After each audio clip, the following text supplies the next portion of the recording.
Hello everyone. My today's topic is sulfanilamide tragedy and thalidomide tragedy. Let's begin with sulfanilamide tragedy. In 1937, one of the pharmaceutical company in US marketed a new antibiotic drug called sulfanilamide. The drug was sold in a liquid form that contained diethylene glycol. It is a solvent, or you can say toxic chemical commonly used as an antifreeze. The company did not conduct adequate safety testing on the drug before it was released to the market. Diethylene glycol used as a solvent. As a result, over 100 people died after taking the sulfanilamide elixir. Many of them are children.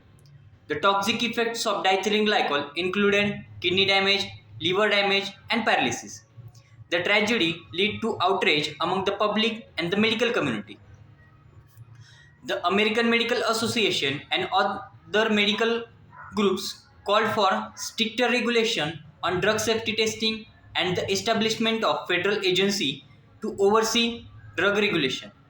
In response, Congress passed the Federal Food, Drug and Cosmetic Act in 1938, which gave the FDA to authority to regulate drugs and ensure their safety before they were marketed to the public. The sulfanilamide tragedy also led to the development of new methods for drug safety testing, including animal testing and clinical trials.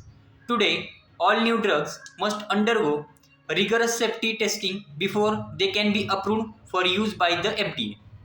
Sulfanilamide tragedy is also called as test of death. Then the second tragedy was thalidomide tragedy. In the late 1950s and early 1960s, a drug called thalidomide was marketed as a treatment for morning sickness in pregnant women. It was a sleep-inducing drug. However, the drug was not tested for safety in pregnant women before it was released to the market. As a result, thousands of babies were born with severe birth defects, including missing or malformed limbs. The tragedy led to the outrage among the public and the medical community.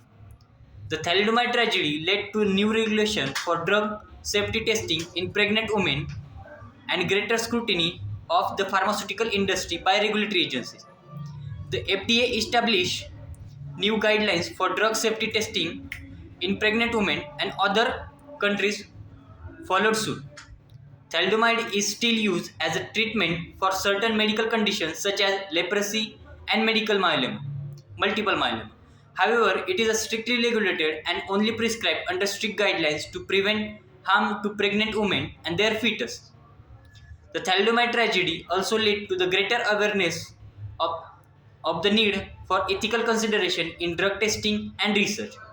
Today, all clinical trials must adhere to strict ethical guidelines to ensure the safety and well-being of participants.